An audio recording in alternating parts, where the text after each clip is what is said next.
Welcome to Powered by Instinct, a podcast for professionals who think about how your fundamental nature drives performance. In each episode, Kolbe experts will interview top performers, team leaders, consultants, and coaches to discuss identifying team members' strengths, aligning those strengths with their jobs, and optimizing individual and team performance. If you're interested in getting more done more naturally, then let's jump in.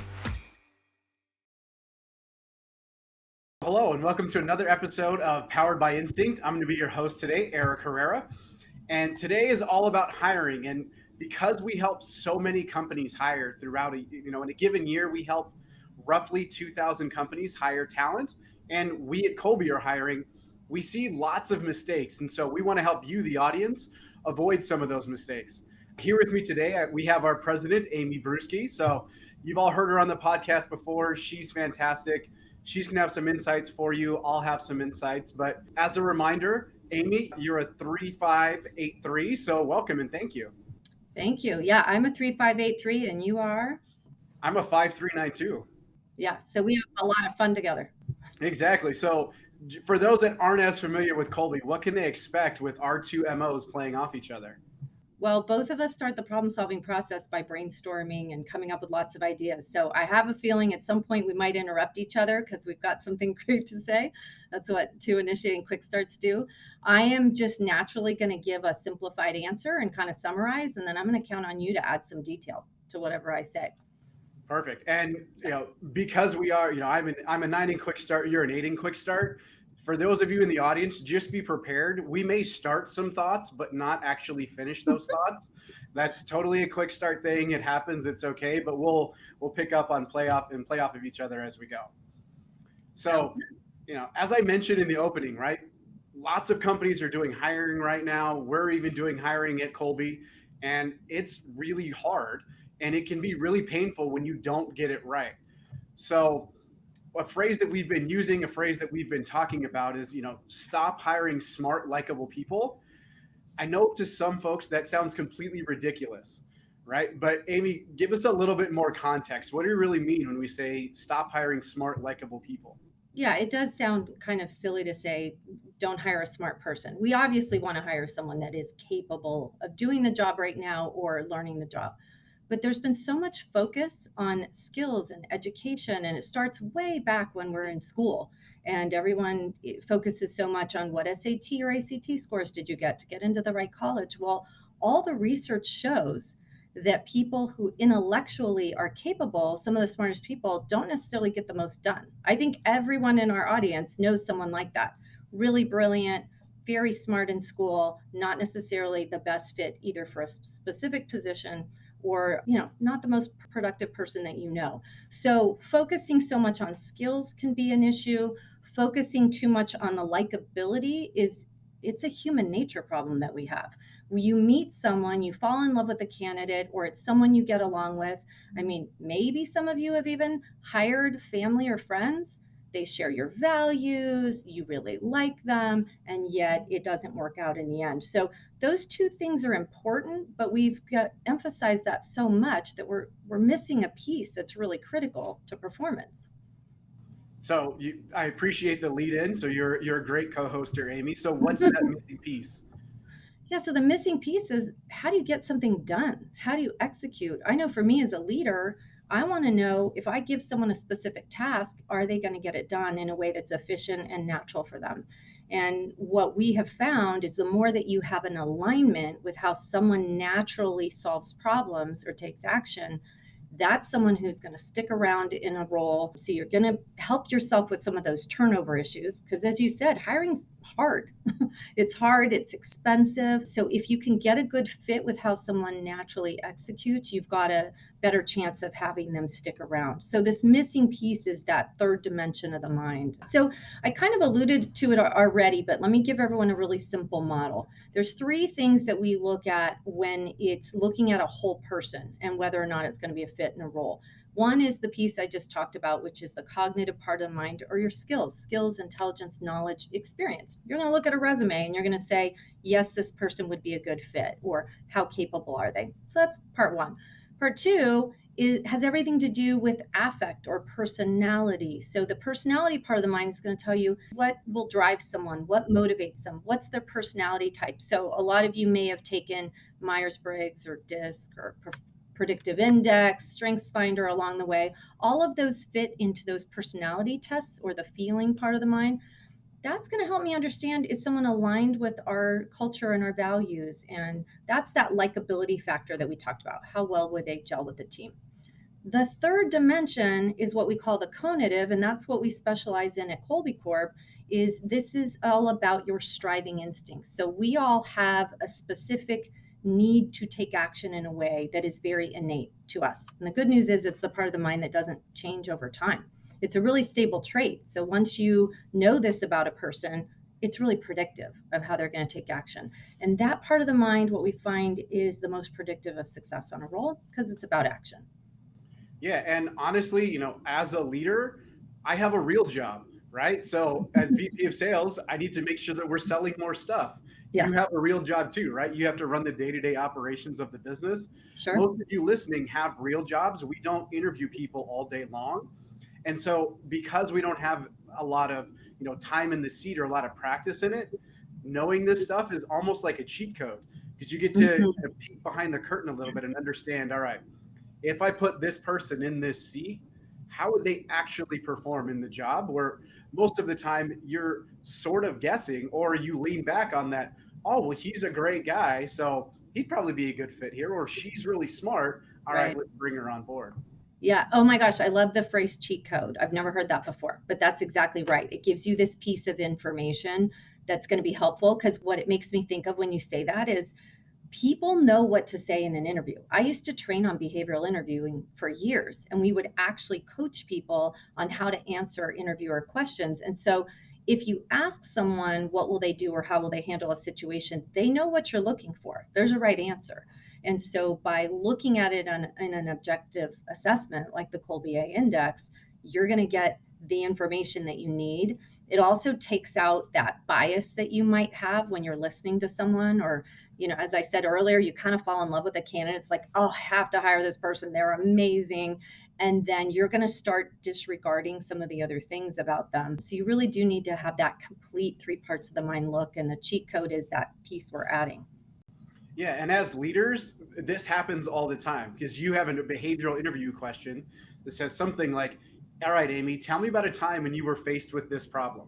Mm-hmm. If you answer it the way I would solve that problem, Amy's amazing. She's going to be a great addition to the team, right? And then we end up having a bunch of people that look exactly like us, which may not always be the best bet for how we're going to grow and scale our businesses. That's right. Leaders clone themselves in hiring all the time. And as you said, sometimes you need someone who's the complete opposite of who you are. So having an objective measure makes a huge difference. Likability can't be the only piece just because you're attracted to the way they get things done or they're just like you.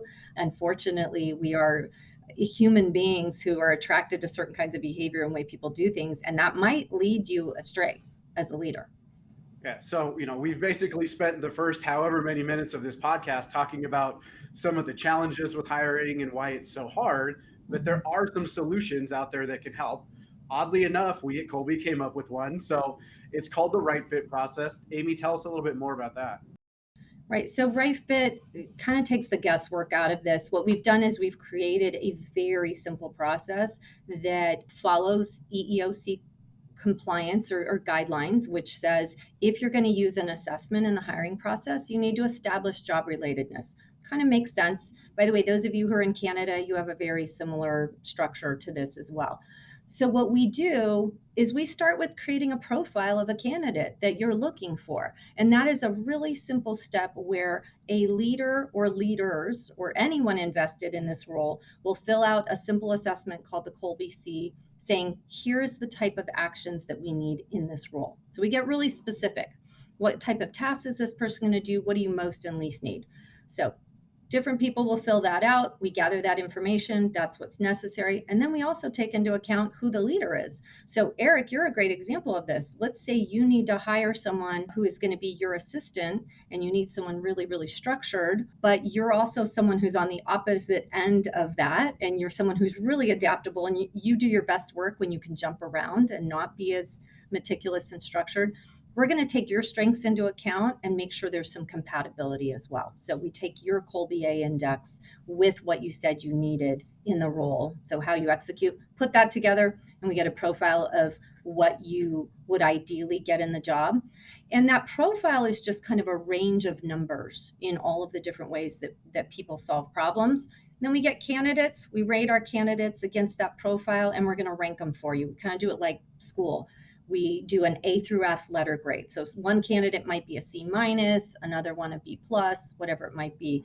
And then from there, you can start deciding who are you going to interview. So our goal is to put this in the process early enough so you don't spend a bunch of time interviewing people. That's the most expensive part of the process, as you know, and takes a lot of time since we're smack dab in the middle of that right now at Kolbe Corp.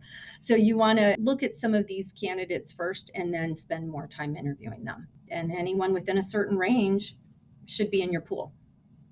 And so you mentioned it earlier, but I just want to reiterate something you were saying.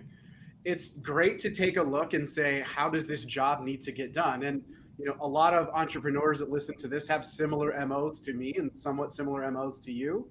And so we think in our head, all right, I need my assistant to be super detail oriented and really structured and follow up and follow through.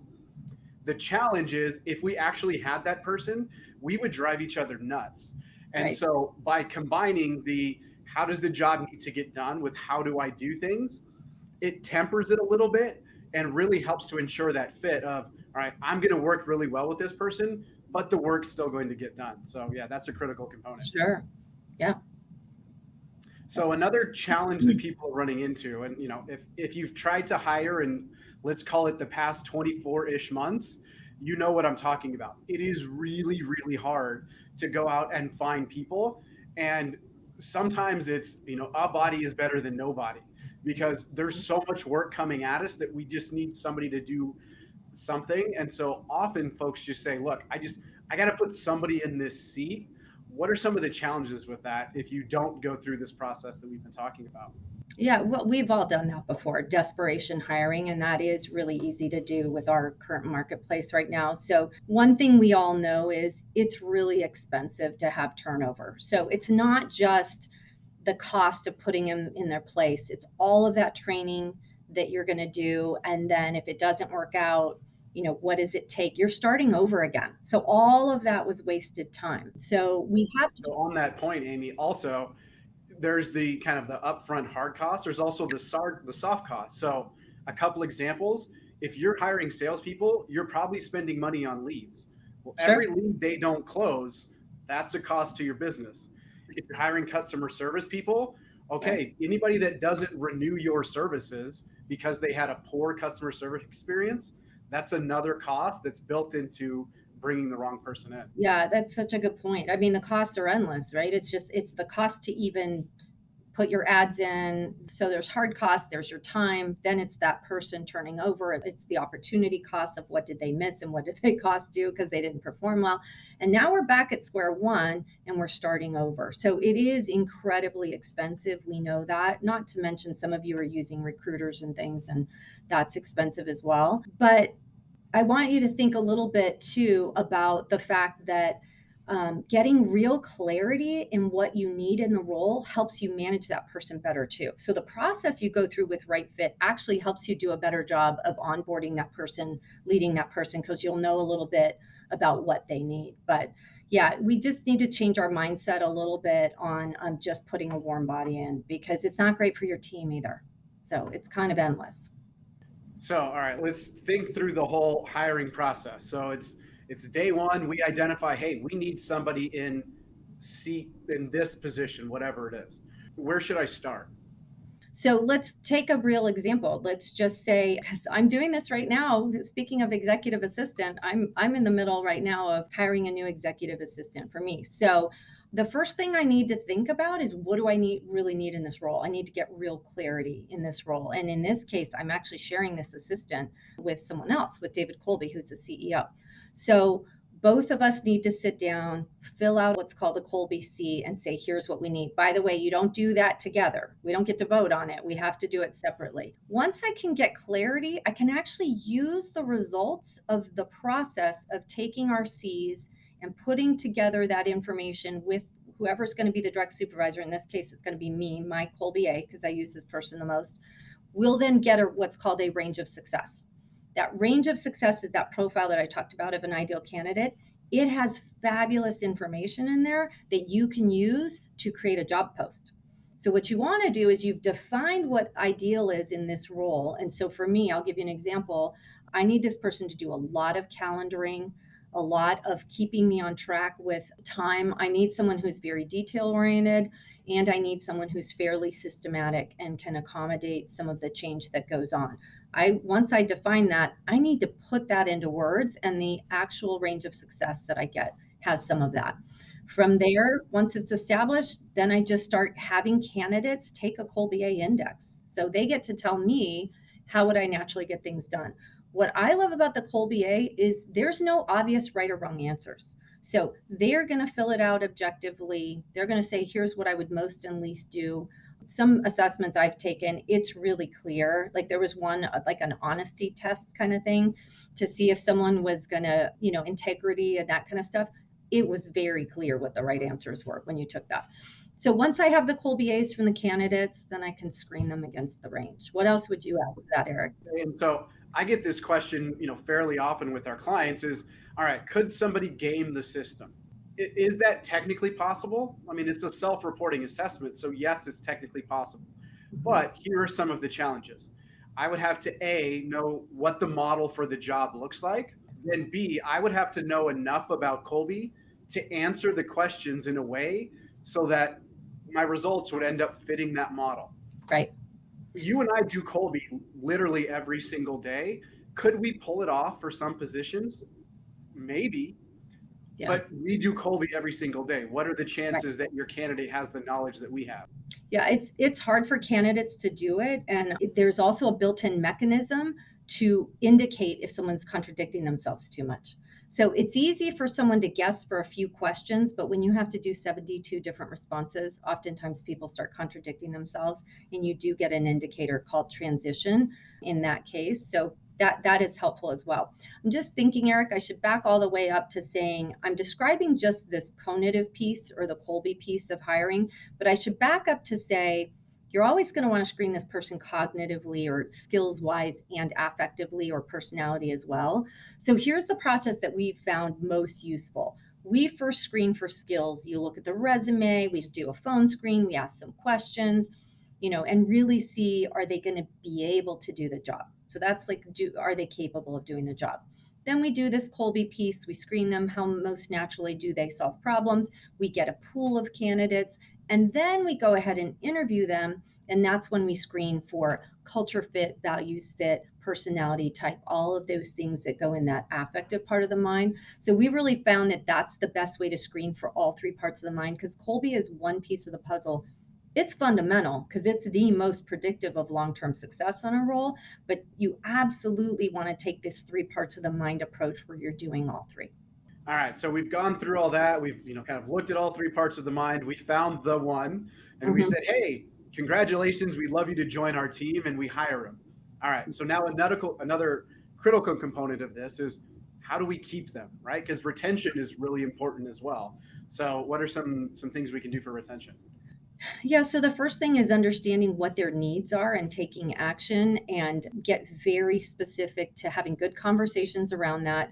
We have some excellent coaching reports that help the leader understand what they can expect from this person, but really anticipate what it looks like to onboard this person. Some people are going to have a longer ramp up, and it's not because of their capabilities and their intelligence, just because their natural way of getting things done is going deep into the details. They're not just going to guess. It takes them a while to feel like they're an expert and really jump in. That's important to know. Other people need to look at a whole rollout plan and have the schedule. Some people just jump in. So having that knowledge is going to help you onboard them better. But then you need to make sure that you're checking back as often as possible and saying, how is this working for you? Which tasks are working well? When are you kind of working against your natural strengths, and having some really good coaching tips around that. And of course, at 90 days, we recommend that you have that person take an assessment called the Kolbe B that says, here's how I currently have to take action in my role. And then we're going to compare that with who they are naturally and give them a great report with some strategies as well. So I think it's important at 90 days to see where we are, and then, keep going along the way. Yeah, and something else that can help speed up that onboarding process a little bit is when you start a new job, there's a bit of that get to know you phase. Yeah. You can speed that up if on day one you go to that new hire and you say, hey, here's how I communicate, here's how I do things, and now I know how you do things, right? So now if we can look at the two side by side, now I know when I walk down to Amy's office, I need to deliver the message like this, and Amy knows when I walk down to Eric's office, deliver the message like that. Right. That speeds it up as well. And if you're now communicating in that other person's language, it helps with that. All right, I'm on the team, we're all together in this. And it helps with engagement, which then obviously helps with retention. Yeah, absolutely. I think someone gave a great example once that said, we all have an operating system, just like technology does, just like your phone does or whatever. And so if there is something about you that is the natural way you operate, you need to give other people the manual for how to work with you. And so we call that exercise one tip for working with me. I love what you said, is just as the person who maybe is leading that person, say, hey, here's one tip about working with me. Here's what you can expect. This is how I most naturally communicate. This is how I get things done. So for me, I will tell people, hey, will you just start with a summary? I'd rather have you tell me something than send it in an email. But if you're going to send in an email, please start with some bullet points and then allow me to ask questions from there. I'm going to skim stuff, so expect that you might have to answer questions later. Whatever that might be, you need to do that and then ask the employee to do the same. What's one tip for working with you? And it can go beyond just how they get things done. Ask questions about how they like to be recognized and some of those things too. And then they really have a sense that you care about their needs, and it shortcuts the whole process. You immediately know things about this person that helps you as a leader get to know them so much faster. You don't have that huge ramp up, the getting to know you, as you said. Actually, as you were talking, a thought came to my mind. Have you ever, either for yourself or with the client, run into a situation where you're interviewing someone and you're thinking to yourself, all right, they're a great cultural fit, right? They're one of us. Mm-hmm. They have some really amazing skills that we could use, but the job that I'm interviewing for them, it's not right. Have you ever seen something like that? Yeah, gosh, we just saw a great example of this with one of our clients who was interviewing a fabulous candidate for a marketing position.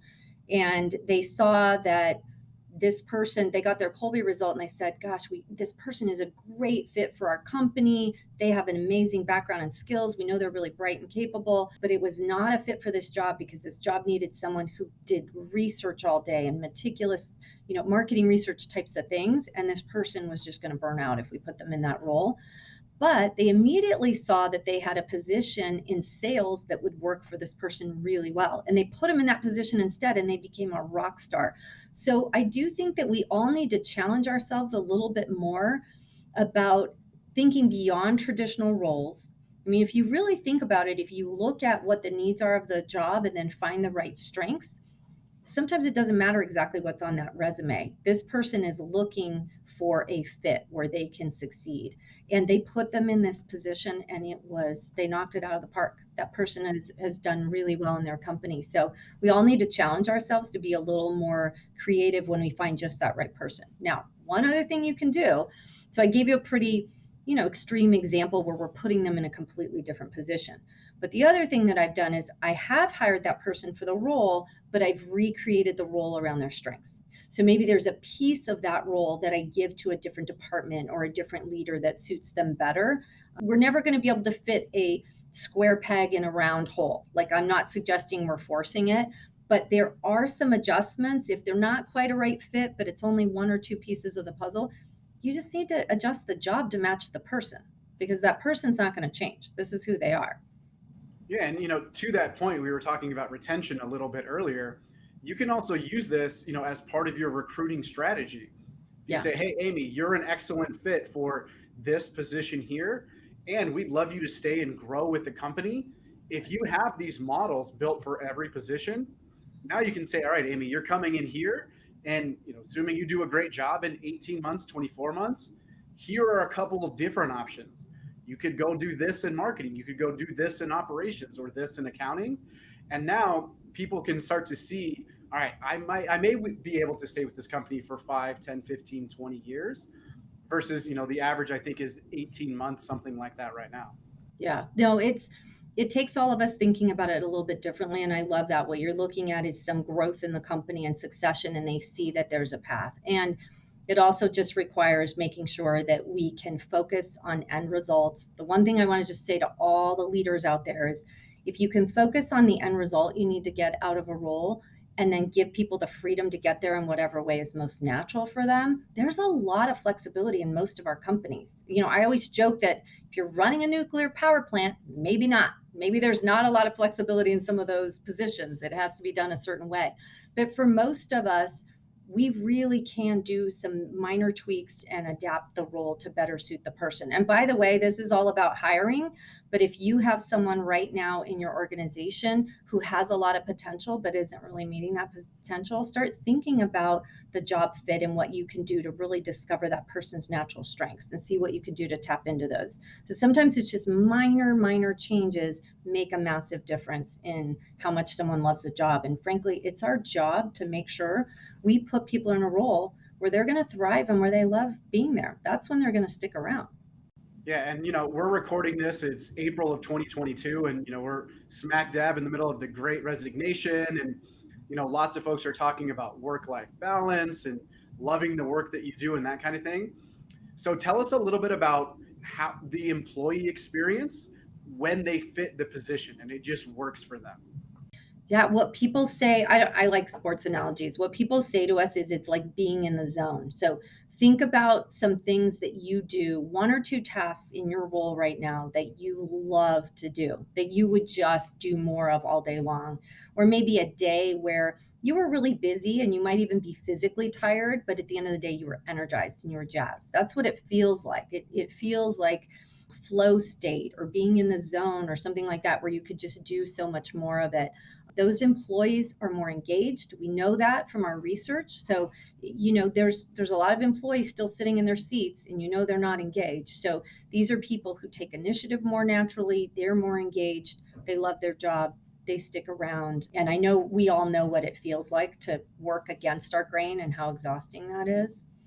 I would say, if you're doing this, right, if you are matching people to their strengths, use that as part of your recruiting strategy, right? When you're putting up a posting on LinkedIn or Indeed or whatever it is, let people know, hey, we value your strengths. We want to help you lean into them, and we want to create that work-life balance, create an amazing environment for you. And you will find you'll actually have more candidates even just apply for your job, because we know that's what folks are looking for now. Yeah, absolutely. Become a strengths-based company where you really focus on that, and you need to brag about that because everyone wants that opportunity. As you're talking about, when we're in a market where people have choices and they don't have to stay, it's really strategic and important for you too. But it's amazing what it does for your culture, because one person who's drained and working against their grain does end up affecting the rest of the team. Even if they're not really stressed or turning negative, they don't have as much to contribute to collaborative efforts too. So, but I love the idea of when you do your job postings, you need to say that we're committed to making sure that you're in a job you love, or we're a strengths-based organization. And here's what that means. Yeah. And, love that. I'm guessing there's a fair amount of our audience members that have MOs like you and I do. So we're probably, running into the outer bounds of their attention span or the amount of time they want to give to this. So let's kind of wrap this up and tie a bow on this thing. So in terms of, the ideal hiring process, just real quickly, Amy, what does that look like again? Yeah, ideal hiring process is where you do incorporate all 3 parts of the mind. So you're making sure to screen for what skills you need, and you're looking at cultural fit or personality or whatever your requirements are. And then this third part of the mind is not ignored because it is the missing piece. So you look at how someone naturally gets things done, how they execute, and you make sure that that's a great fit for the role.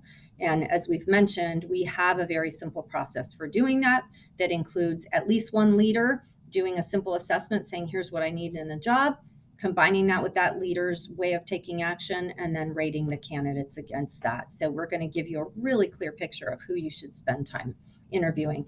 And then you've got information to do a really good job for hiring them after that. And by the way, I didn't mention this earlier, Eric, but all the examples I've been giving are where it's one individual in a role, but we also have a way of doing this with replicated jobs. So those of you that are managing large sales groups or customer service positions or whatever it is, we also have a way of looking at your top performers and helping you replicate those.